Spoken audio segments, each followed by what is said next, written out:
Donc le gars a littéralement ouvert son téléphone, a ouvert la conversation, a lu le message, sans me répondre pendant une semaine. Honey.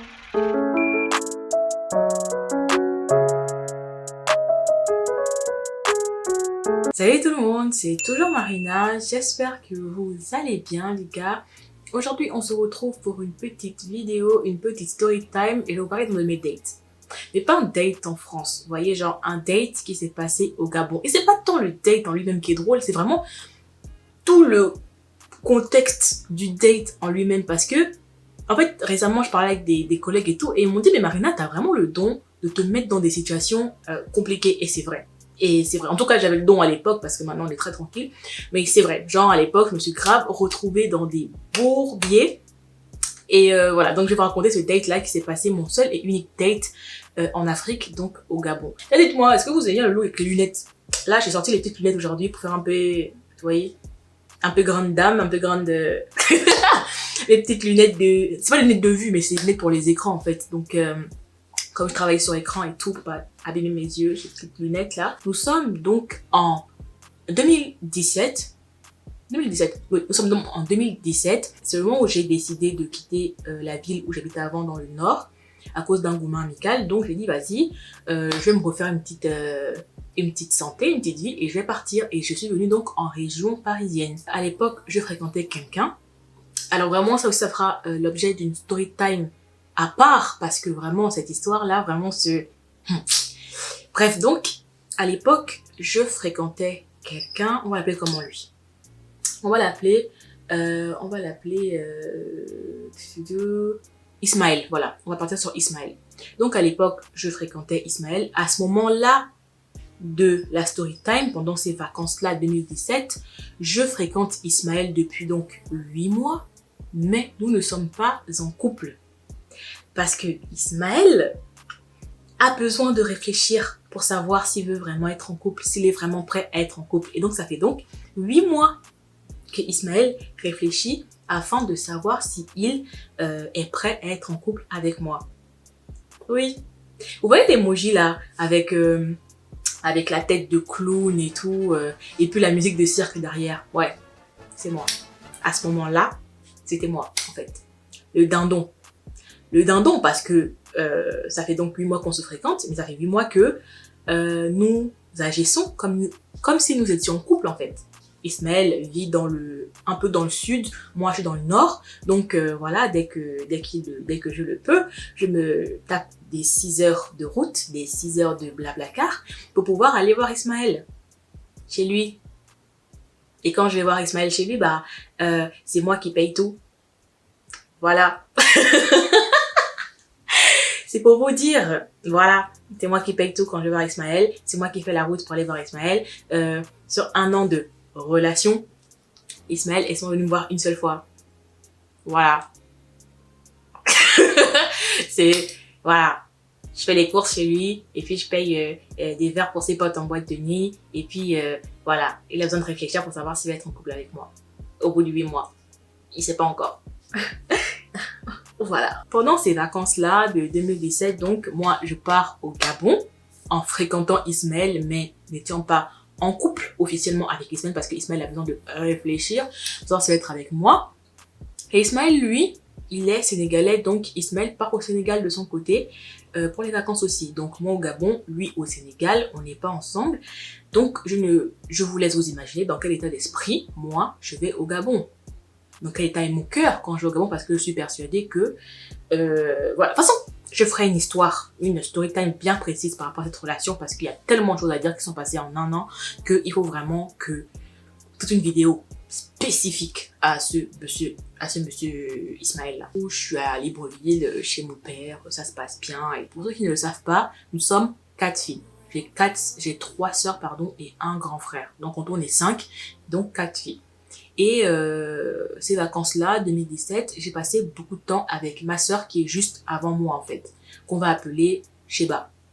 Donc moi, je passais beaucoup de temps avec Sheba pendant ces vacances-ci parce qu'il me semble qu'à l'époque, elle était en vacances, elle étudiait, du coup elle était en vacances en même temps que moi. Donc du coup, c'est vrai que vraiment, c'est le premier été où on a passé l'été ensemble collés, on était tout le temps ensemble et tout. On m'a fait visiter le Gabon, ils m'ont mis dans les restos. Tout. Franchement, c'était trop bien. Et en mode, on resserre les liens familiaux et tout, machin, bref. C'est vraiment des très bonnes vacances. Et vraiment, je passais beaucoup de temps avec ma sœur, Sheba. Et il se trouve que ma sœur, elle était à l'époque avec un garçon, avec son ex et tout de l'époque. Maintenant, elle est avec son fiancé, et ils ont leur petit bébé et tout, trop mignon et tout, bisous si vous passez par là.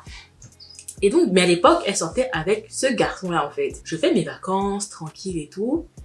Et donc, elle est au courant de l'histoire avec Ismaël et tout. Elle, depuis le début, elle me dit que l'histoire là est fourrée, enfin, l'histoire là est nulle en fait. Il faut que j'arrête ça en fait, que c'est ridicule parce que le gars, en plus là je dis gentiment parce qu'avant quand elle m'a dit ça, c'était en mode de frère, elle se fout ta gueule en fait.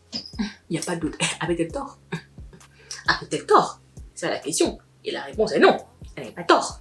Mais bref, elle me disait donc que le gars se foutait de ma gueule et qu'il fallait arrêter ça maintenant et tout machin, que dans tous les cas de toute façon, arrêter quoi vu qu'on n'était pas en couple. Voilà, touché.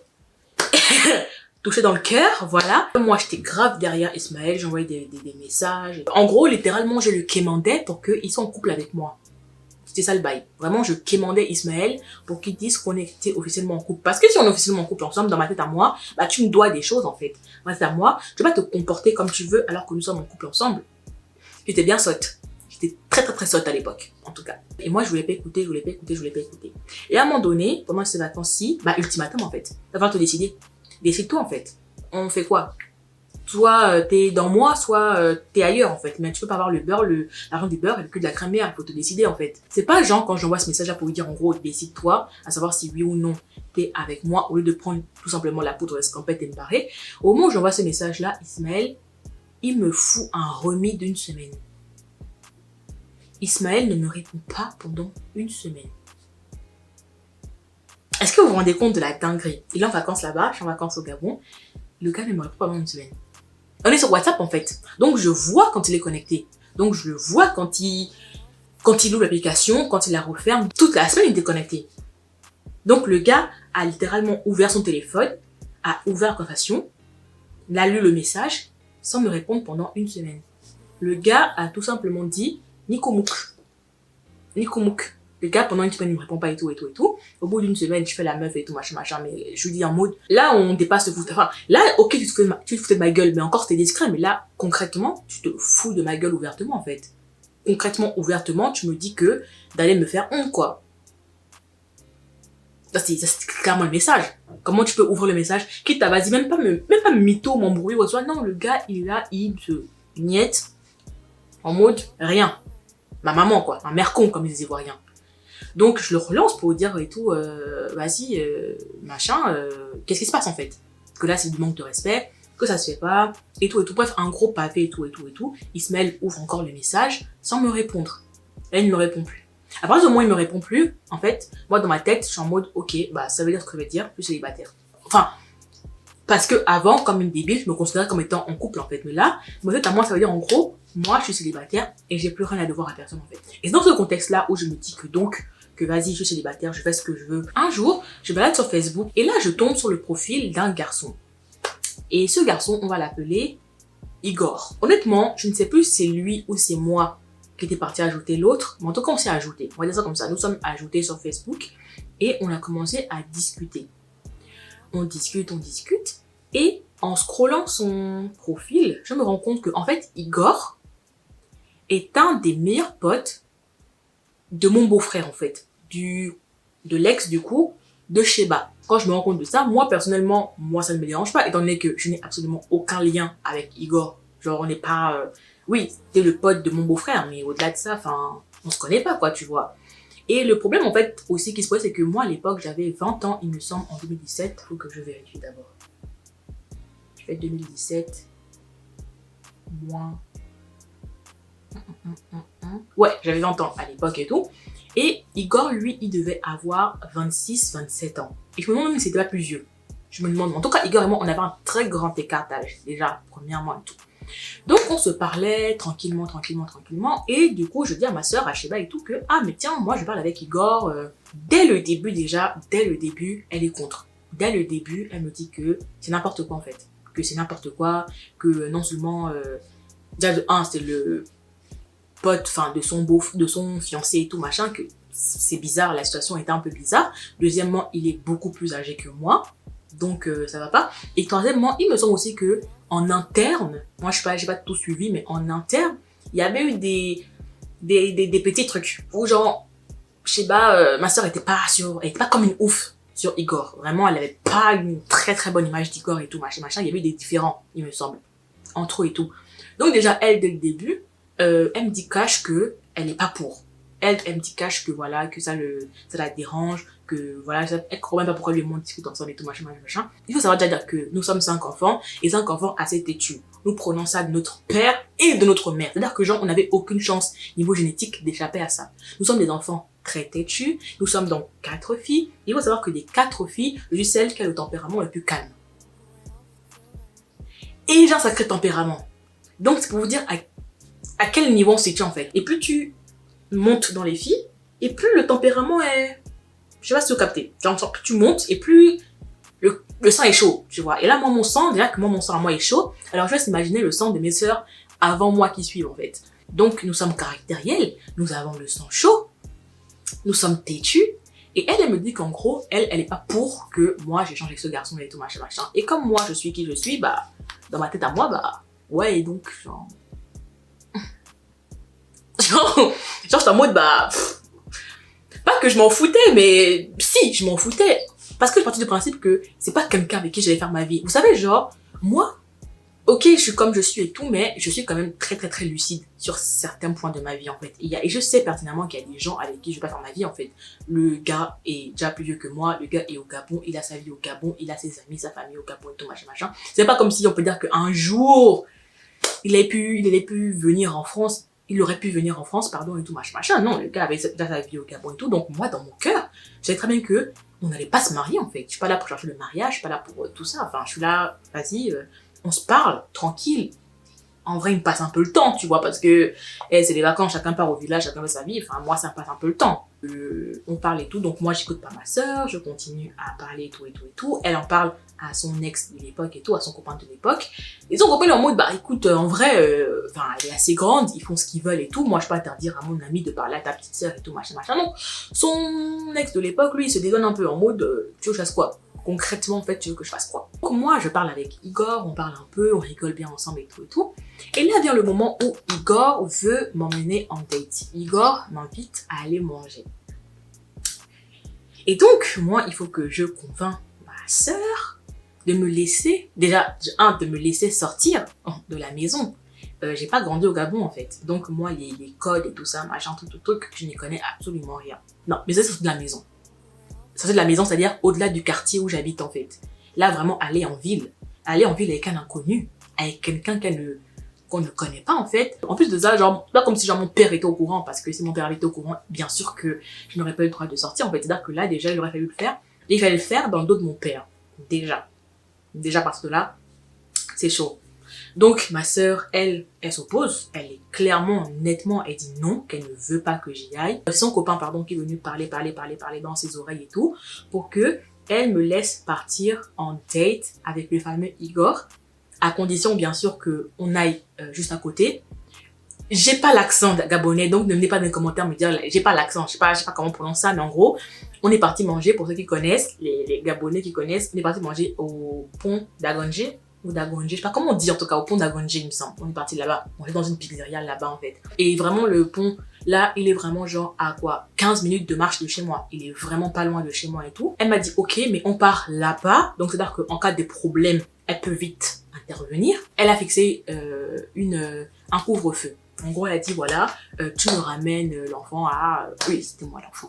Tu me ramènes l'enfant. Il me semble que je devais rentrer, quoi, 22h ou 23h, un truc comme ça, quoi. En tout cas, rentrer avant que le portail ne se ferme, en fait. Avant que papa ne ferme le portail et tout et tout. Finalement, après moult négociations, elle accepte avec la colère dans le cœur. Avec vraiment la colère dans le cœur. Alors, le fameux jour arrive, je me prépare. Là, c'est vraiment mission commando parce que moi, il faut que je puisse aller jusqu'à la route. Parce que là où j'habite au Gabon, en fait, c'est un peu en...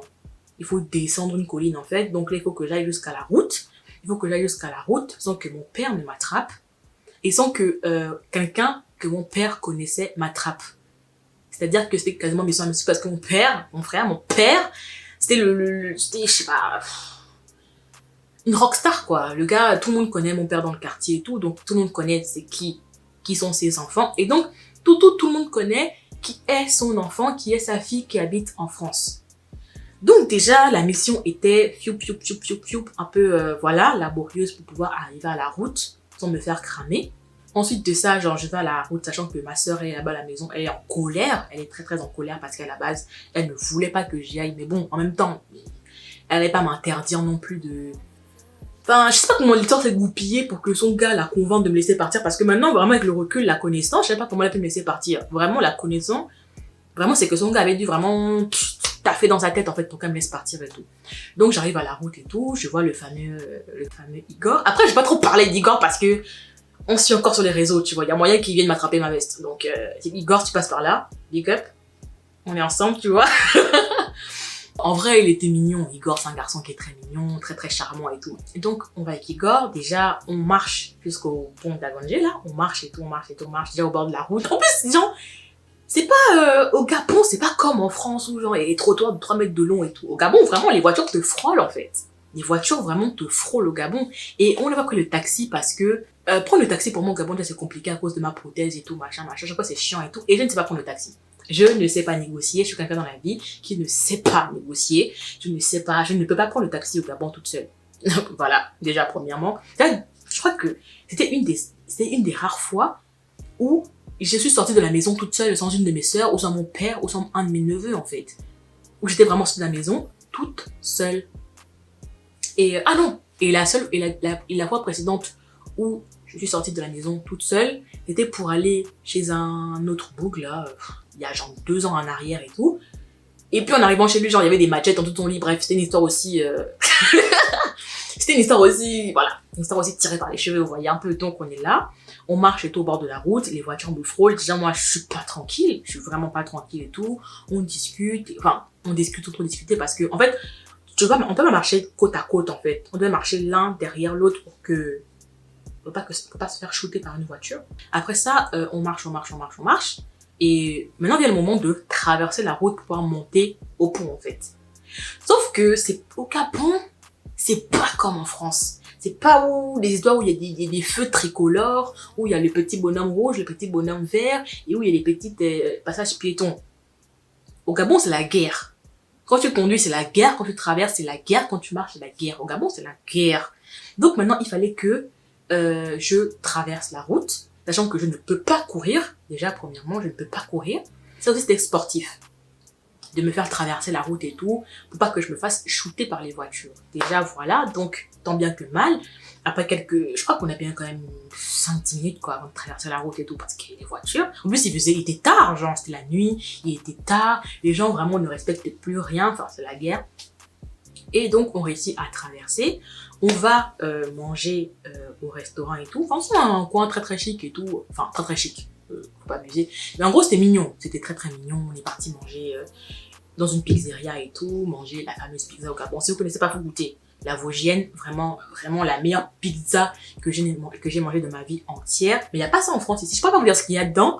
Mais c'est tellement bon ce truc. Genre, c'est dans mon top 3 quand je vais au Gabon avec les Nike et les coupés. Mais vraiment dans mes veines. Et on est parti donc manger. Et on a commencé à discuter. Moi, en étant papette, vous savez, moi dans ma famille, pour nous convaincre, tout passe par le ventre. Genre vraiment pour nous amatoués, ça passe par le ventre en fait. On aime trop manger dans la famille, on est très gourmande. Donc je dis à Igor, par contre, en partant, faut qu'on prenne une pizza pour ma sœur. Histoire de quand même un peu, tu vois, je rentre pas les mains vides, les mains ballantes, histoire de la madouer un peu. Il me dit, y a pas de souci et tout.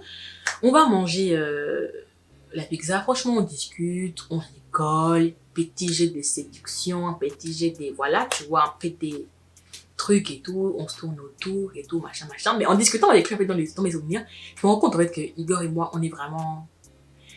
En fait, c'est un homme en fait. C'est un homme. Et moi à l'époque, j'étais genre une gamine. Donc vraiment, on discute, mais vraiment avec le recul, c'était trop bizarre. C'était trop... C'était bizarre, je sais pas, c'était trop bizarre et tout. Bref, petit jeu de séduction, vraiment...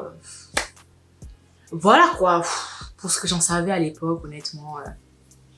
Voilà, on discute. Sauf que L'heure approche en fait, l'heure du couvre-feu approche et Igor me dit, vas-y Marina, viens, on rentre.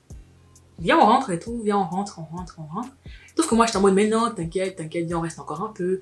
Et en fait, en gros, moi, je poussais, je repoussais l'heure. Là, c'est pas sa faute à lui, là, c'est ma faute à moi. Et je repoussais l'heure jusqu'à l'heure du couvre-feu est passée, en fait.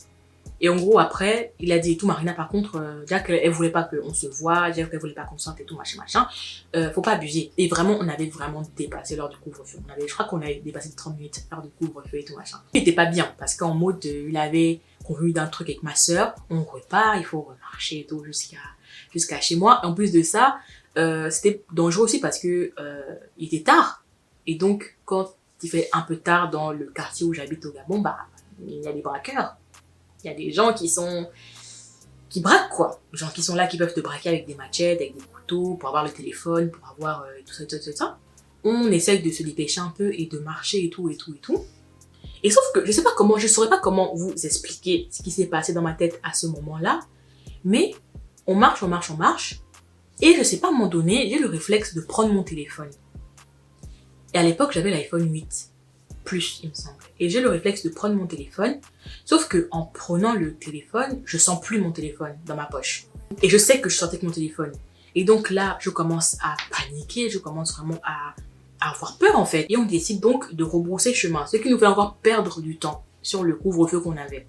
On décide donc de rebrousser chemin et tout pour retourner au restaurant, voir si je n'ai pas oublié mon téléphone au restaurant. Disons que si j'avais oublié au restaurant, c'est que mon téléphone n'était plus là.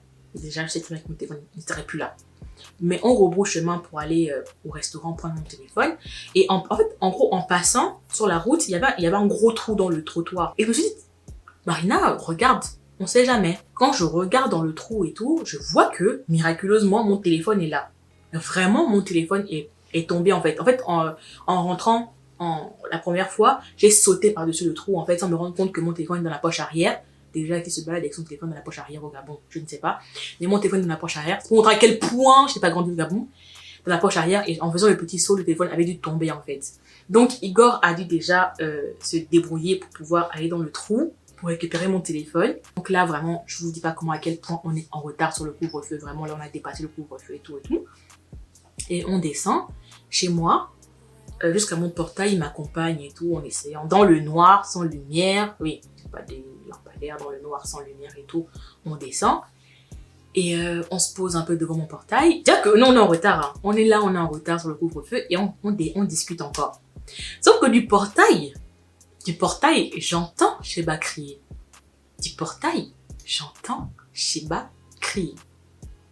Et je sais que ça sent mauvais, et je sais très bien que ça sent mauvais. Et donc, du coup, je me dis, bon, foutu pour foutu, je connais, foutu pour foutu. Autant, voilà, on prend notre temps, on discute. Donc, on est vraiment resté là. En fait, moi, j'étais en tort, mais lui aussi. Comment tu sais qu'on est en retard sur le couvre-feu? Tu sais comment que ma soeur, elle est énervée, tu sais comment elle va pas se passer. Puis tu es là, tu discutes encore avec moi, tu vois. Et à la fin, là, ma soeur va la prendre. Et là, quand elle va apprendre ça, elle va m'envoyer un message, Salax. Je la connais par cœur. Là, elle va voir la vidéo, là, elle va déjà m'envoyer un message. Quand elle va apprendre ce qui s'est passé, elle va d'autant plus m'envoyer un message. Et là, on s'est embrassé. On s'est fait un petit bisou, mais un petit bisou de... Voilà quoi. Voilà. Bisou de primaire, quoi. Un petit bisou, histoire de dire au revoir.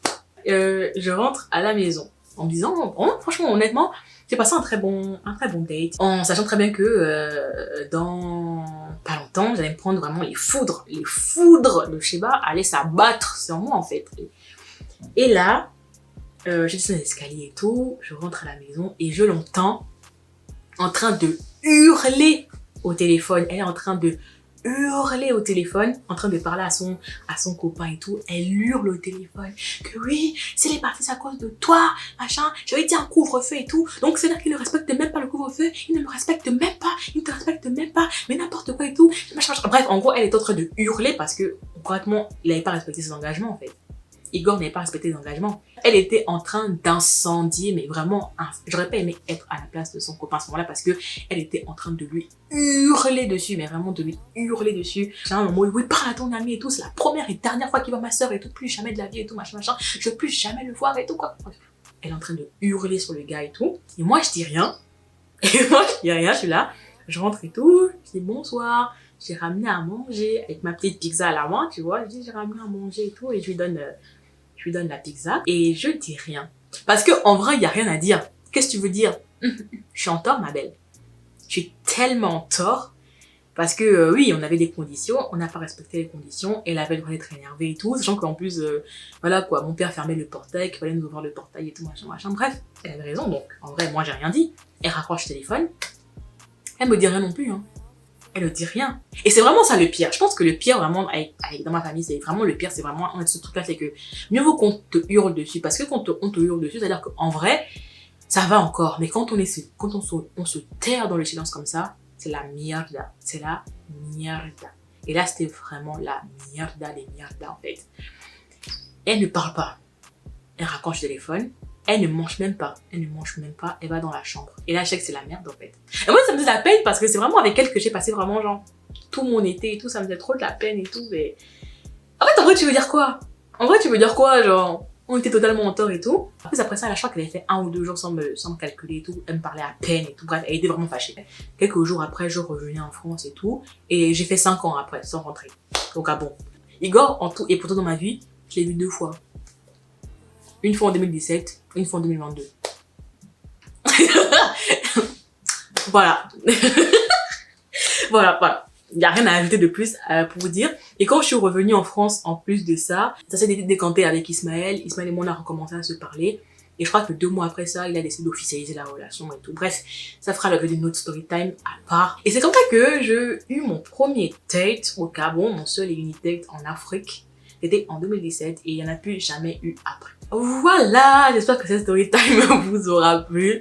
N'hésitez pas à commenter, à liker et tout ça. Et on se retrouve très bientôt pour une nouvelle story time. Bisous! Mouah.